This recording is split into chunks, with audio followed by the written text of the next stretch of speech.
Vous êtes nombreux à nous suivre de partout à travers le monde. Bienvenue à cette grande édition d'information. En voici les principales articulations.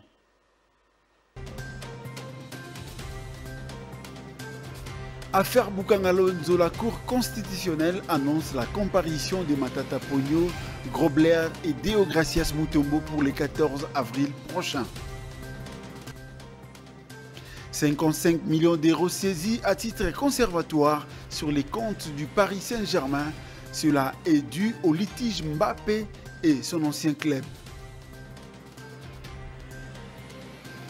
Une fois de plus, bienvenue madame, messieurs. Un invité dans ce journal, il s'agit de monsieur Mathieu Luboya. Il est président du parti Conscience Nationale. Il est également proche de l'honorable Jean-Marc Kabound à Kabound. C'est un parti de l'opposition. L'ancien Premier ministre Matata Ponyo, l'homme d'affaires Globert Christo et l'ancien gouverneur de la Banque centrale du Congo, Deogracias Mutombo, sont attendus devant la Cour constitutionnelle ce lundi 14 avril dans le cadre de l'affaire Bukangalonzo, un vaste projet de construction d'un parc agro-industriel dont les fonds ont été détournés en 2014 sous Joseph Kabila. C'est d'après un extrait des rôles publiés par la Cour constitutionnelle.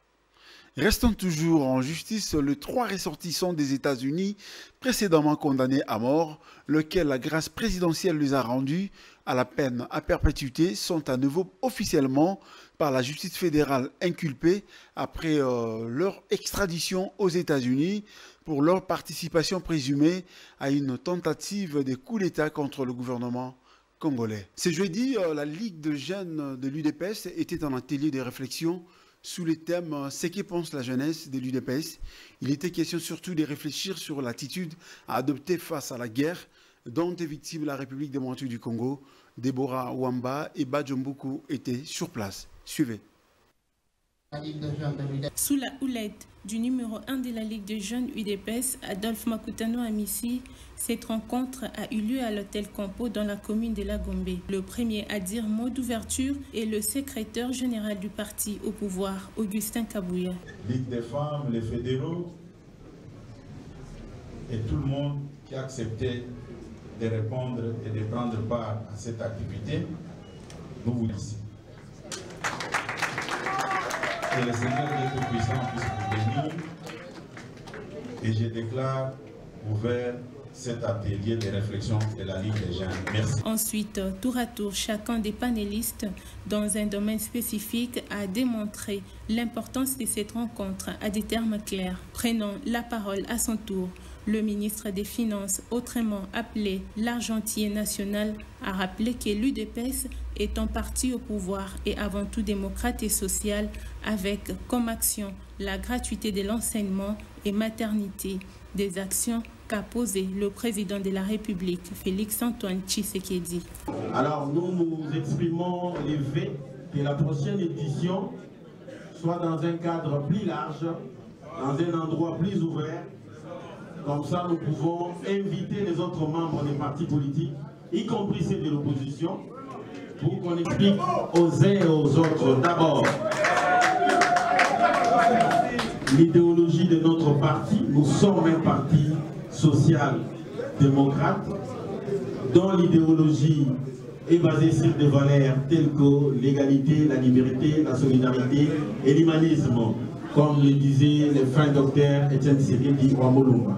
Il faut dire que plusieurs figures emblématiques ont pris part à ce festin des partages, notamment le professeur Tony Mwaba, le doyen Alain Atundu, le ministre de l'Intérieur honoraire Daniel Asselo et tant d'autres.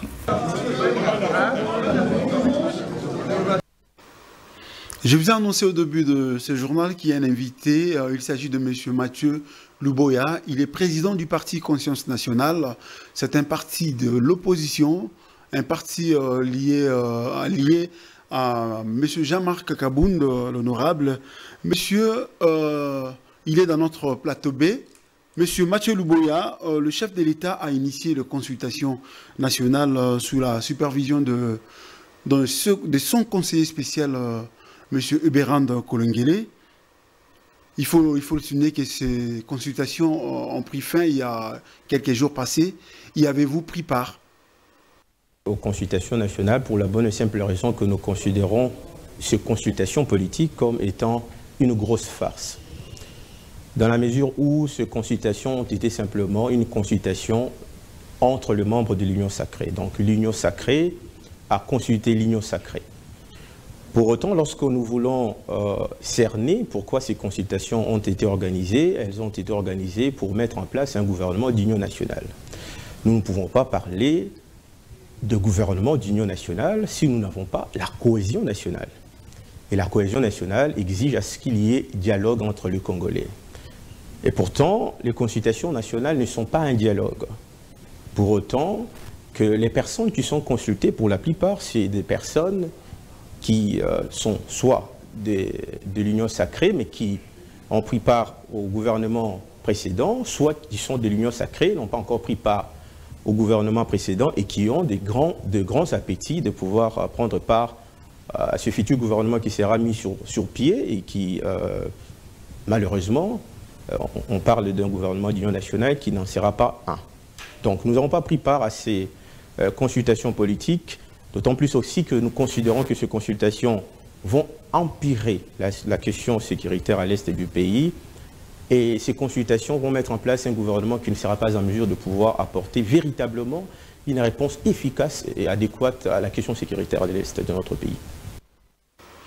Monsieur Luboya, c'est depuis le 9 avril dernier que les négociations directes entre le M23, AFC et le gouvernement ont déjà débuté.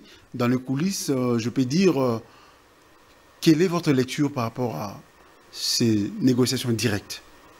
Conscience nationale que je dirige, qui travaille à côté de l'honorable Jean-Marc Kabunda Kabundo, s'était opposé depuis qu'on parlait de ces négociations directes à Luanda. Nous avions déjà donné de la parole pour dire que nous ne pouvions pas soutenir l'idée de négociations directes entre le régime de M. Tshisekedi et les rebelles du M23, les AFC. Vous vous souviendrez que M. Tshisekedi avait dit noir sur blanc qu'il ne négociera pas avec les pantins, qu'il ne négociera pas avec le rebelle pendant qu'il est encore président de la République. Et nous, lorsque nous avons fait cette sortie pour donner notre point de vue par rapport à la question de négociation directe, nous, la Conscience nationale, aux côtés de l'honorable Jean-Marc Kabunda Kabundo, nous sommes dit ceci. Les rebelles du M23 ont ce qu'on appelle un soutien extérieur de l'armée rwandaise. Donc ils ont une influence d'une armée étrangère. Et cette armée étrangère se trouve sur notre sol. Pour autant, ces négociations directes n'auront aucun pouvoir à résoudre cette question de la sécurité à l'est du pays. Pour qu'on arrive évidemment à avoir un cessez-le-feu durable, il faudrait absolument qu'il y ait ce que nous appelons en termes de solution un dialogue. Mais un dialogue à double niveau.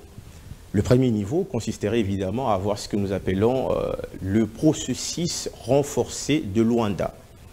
Ce processus permettrait évidemment à prendre en compte tous les pays qui ont des armées sur notre sol. Il n'y a pas simplement les Rwandais, il y a les Ougandais qui sont sur notre sol et qui par ailleurs ont un chef militaire qui menace d'ailleurs le régime de Kinshasa. Il y a l'armée rwandaise qui se trouve sur notre sol. Il faut qu'on arrive, comme à l'époque de Lusaka, à obtenir un cessez-le-feu durable qui permettrait évidemment à ce que toutes ces armées étrangères quittent le sol congolais pour que nous ayons un deuxième niveau de dialogue que nous appelons un dialogue politique inclusif qui mettrait autour d'une table tous les Congolais, y compris les M23 et l'AFC, mais cette fois-là, ces mouvements rebelles débarrassés des influences étrangères, extérieures. Et c'est au cours de cette rencontre, de ces dialogues inclusifs entre Congolais, que nous pourrons évidemment aborder de manière efficace cette question sécuritaire.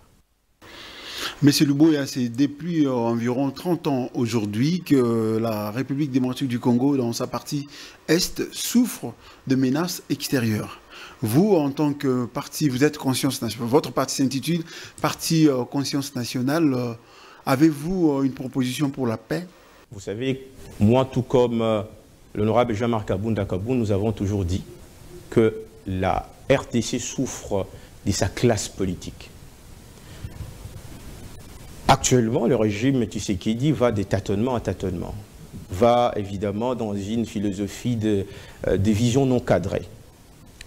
La guerre est évidemment due à plusieurs aspects, aux frustrations, à beaucoup d'autres aspects de gouvernance, évidemment à ces aspects de politique interne qui ne met pas l'homme congolais au centre de tout.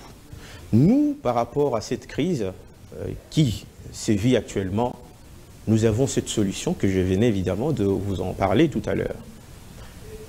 Il ne faut pas qu'on s'habitue à ce que le Goma est pris par les rebelles, les gens marchent ici, Bukavu est pris par les rebelles, on mange le foufou, on surkill.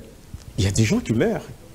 Et on ne peut pas arriver et dire non, on a sanctionné le Rwanda et sur terrain, il n'y a rien qui change. Il faut aborder cette question sans émotion. Et pour nous, il faut absolument que toute la classe politique se mobilise d'abord à faire remettre tout le monde autour de la table, d'abord à Luanda.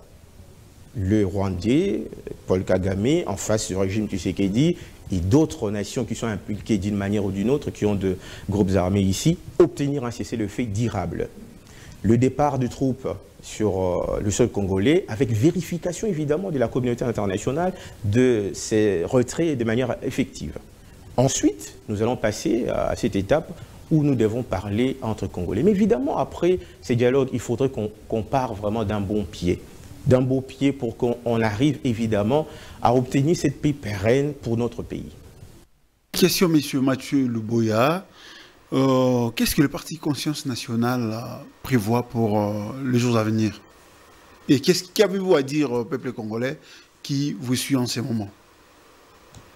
Évidemment, un message fort à lancer à tous les militants de notre parti, ainsi que le sympathisant de notre parti, la Conscience Nationale, qui est un parti de la rupture, qui est un parti de la gauche, à venir participer de manière efficace, mais de manière aussi massivement, à la rencontre que nous aurons le 24 avril à l'esplanade du siège du parti l'Alliance pour le changement, qui était dirigé par l'honorable Jean-Marc Kabunda Kaboun, qui est un allié principal de notre parti. Vous savez que le 24 avril, c'est une date historique. C'est le début ou le déclenchement d'un processus démocratique avec le multipartisme qui commence. C'est aussi le 3e anniversaire de ce parti de la gauche qui est dirigé par l'honorable Jean-Marc Kabunda Kaboun. Et donc nous appelons tous les Congolais de Kinshasa de participer de manière active à cette rencontre-là, qui sera aussi l'occasion d'évaluer, de faire une réflexion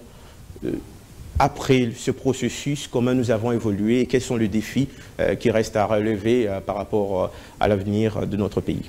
Nous vous remercions, M. Mathieu Luboya. Je rappelle que vous êtes le président du parti intitulé Conscience Nationale. Vous êtes allié à l'honorable Jean-Marc Kabound. Autre chose, le conseiller spécial du président de la République en matière de sécurité, le professeur Désiré Cachemire et Bérande Kolongele, a rencontré le réseau des jeunes parlementaires dont Roger Bimoala en est le président. Ils ont échangé sur la promotion de la jeunesse, c'est-à-dire faire en sorte que dans ces nouveaux gouvernements d'union nationale, les jeunes soient correctement représentés. Président du réseau des jeunes parlementaires, et le réseau des jeunes parlementaires en tant que premier réseau d'influence au sein de l'Assemblée nationale fort de 100 députés jeunes a été reçu aujourd'hui par le conseiller spécial en matière de sécurité du chef de l'État. Dans le cadre des consultations actuelles, premièrement, le réseau des jeunes parlementaires tient à réaffirmer son soutien indéfectible au chef de l'État dans le contexte qui est le nôtre, c'est-à-dire de l'agression barbare commise par le Rwanda et le M23. Nous soutenons le chef de l'État dans sa lutte pour l'intégrité territoriale de notre cher et beau pays. Lors de nos échanges avec le conseiller spécial, nous avons parlé notamment de la promotion de la jeunesse, c'est-à-dire de faire en sorte que dans ce nouveau gouvernement d'union nationale, les jeunes soient correctement représentés, car aujourd'hui, la population congolaise est très majoritairement composée de jeunes. premièrement, la jeunesse est également premier tributaire de l'effort de guerre. C'est les jeunes qui s'enrôlent à l'armée, c'est les jeunes qui font la résistance, qui sont les patriotes Wazalendo, c'est les jeunes aussi qui font la résistance numérique afin de contrer la désinformation rwandaise. Nous avons aujourd'hui milité pour une ouverture au sein du gouvernement, une ouverture aux jeunes, une ouverture à la compétence également, mais aussi nous voulons faire en sorte que ce gouvernement d'union nationale ne soit pas un gouvernement budgétivore, c'est-à-dire un gouvernement qui va encore s'éloigner des préoccupations de la population qui souhaite une réduction du train de vie des institutions. C'est pour cela que nous avons milité pour un gouvernement avec une taille qui soit pas trop importante. Enfin, nous avons parlé de la cohésion nationale. À l'enseignement supérieur, l'Institut supérieur des statistiques de Kinshasa a procédé mercredi 9 avril dernier au lancement officiel de son école doctorale. Une initiative portée par son directeur général, le professeur Jean-Marcel Bikaï, dans le but de renforcer les compétences locales et réduire les dépendances vis-à-vis des enseignants extérieurs. Suivez ces reportages de Nice à Tundu. Une première dans l'histoire de cette institution qui cumule plus de 50 ans d'existence. Longtemps dépendant de l'expertise extérieure pour faire tourner ses formations, l'Institut supérieur des statistiques de Kinshasa s'autonomise désormais. C'est dans ces cadres-là, c'est ce qui nous a donné la motivation aujourd'hui, n'est-ce pas, de solliciter auprès de notre tutelle, dans le cadre du 6e pilier du chef de l'État, dans les domaines éducatifs, nous avons sollicité pour que nous puissions aussi avoir nos propres spécialistes en statistique, nos propres spécialistes en informatique et ainsi de suite. La tutelle nous a accordé à titre expérimental, d'abord dans le domaine de la statistique et dans le domaine de l'informatique. C'est ce qui fait que nous nous retrouvons ici aujourd'hui. C'était pour le lancement de cette école doctorale.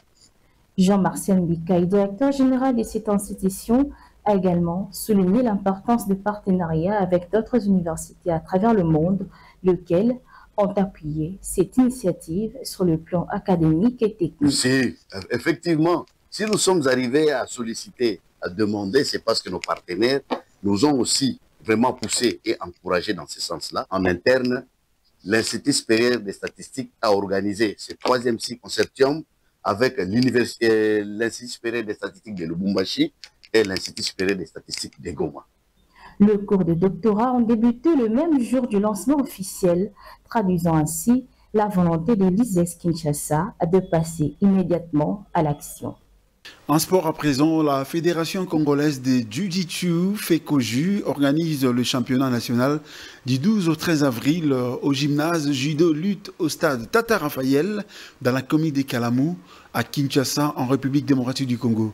À cet effet, le comité fédéral invite les athlètes de la spécialité à venir nombreux. Daniel Kangalou à Kitoko, président de la FECOJU, réagit à ces propos de Caleb Boyaka. Nous sommes la Ligue de Kinshasa.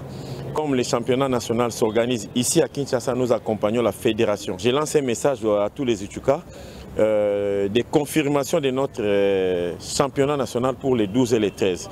On a eu des contraintes administratives il y a de cela une semaine. Nous confirmons à tous nos Utuka que nous venons d'avoir les accords de principe sur tous les plans. Donc les championnats s'organisent bel et bien ici au stade de Tata Raphaël et nous allons accueillir nos délégations ici au stade de Tata Raphaël. Voilà, le gymnase de judo qui nous est donné pour l'organisation de ces compétitions. La fédération est en train de marcher très bien. Nous sommes à terme maintenant, nous voulons communiquer tous les judokas parce que nous avons une organisation du championnat national et qui est déjà fin, près de toute organisation. C'est ainsi que nous voulons communiquer au judokas qui doit être présent au jour prévu que nous avions envoyé des lettres à partir du 12 avril au 13 avril. Ça serait au stade de Tata Raphaël, à toutes les provinces qui puissent se préparer en conséquence parce qu'ils sont en train de chercher ceux qui seront titrés et c'est ainsi que nous demandons pour que tout le monde soit prêt et qu'il s'entraîne pour venir. Particularité de cette édition, c'est de montrer au monde ou alors à l'administration sportive que nous existons. L'Algérie regrette le soutien américain au Maroc, la riposte de l'Union européenne. C'est précis face aux droits des douanes de Donald Trump ainsi que le litige Mbappé Paris Saint-Germain font l'objet de la page internationale de ce jeudi 10 avril. Suivez les détails dans les commentaires d'Abi Iloumou. Nouveau rebondissement dans la bataille entre Kylian Mbappé et les Paris Saint-Germain, l'attaquant français a fait saisir par le tribunal judiciaire de Paris. À titre conservatoire, les comptes bancaires du club parisien à hauteur de 55 millions d'euros au titre des salaires et primes impayés qu'il réclame à son ancien club, annoncé jeudi 10 avril par ses avocats. Depuis plusieurs mois, Kylian Mbappé, parti du PSG à l'été 2024, demande le versement des 3 derniers mois de salaire de son contrat de travail, ainsi que des primes de signature et d'éthique. Mercredi, le juge de l'exécution du tribunal judiciaire de Paris a autorisé que ça soit pratiqué une saisie conservatoire des comptes du club à la demande des joueurs qui a aussi déposé plainte contre X pour injure publique.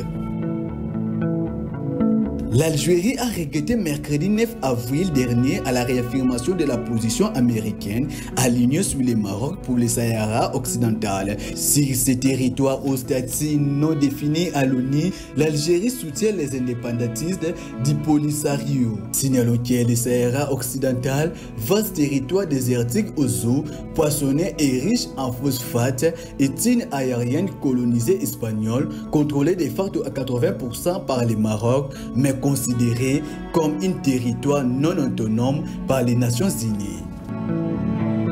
Une première série de mesures de rétorsion aux droits des douanes mises en œuvre par Washington sera votée par les 27 pays de l'Union européenne. Mercredi avril 9 dernier dans l'après-midi, celle-ci ne sera bloquée que si une majorité qualifiée de 15 membres du bloc, représentant 65% de la population, se prononce contre. Si un tel blocage est peu probable, étant donné que la Commission déjà soudé les membres de l'Union européenne et affirmé une liste initiale à la mi-mars, retirant de celle-ci les produits licieux et des alcools américains. Cette édition touche à sa fin. Madame, Monsieur, vous avez été nombreux à nous suivre. Que Dieu vous bénisse. Au revoir.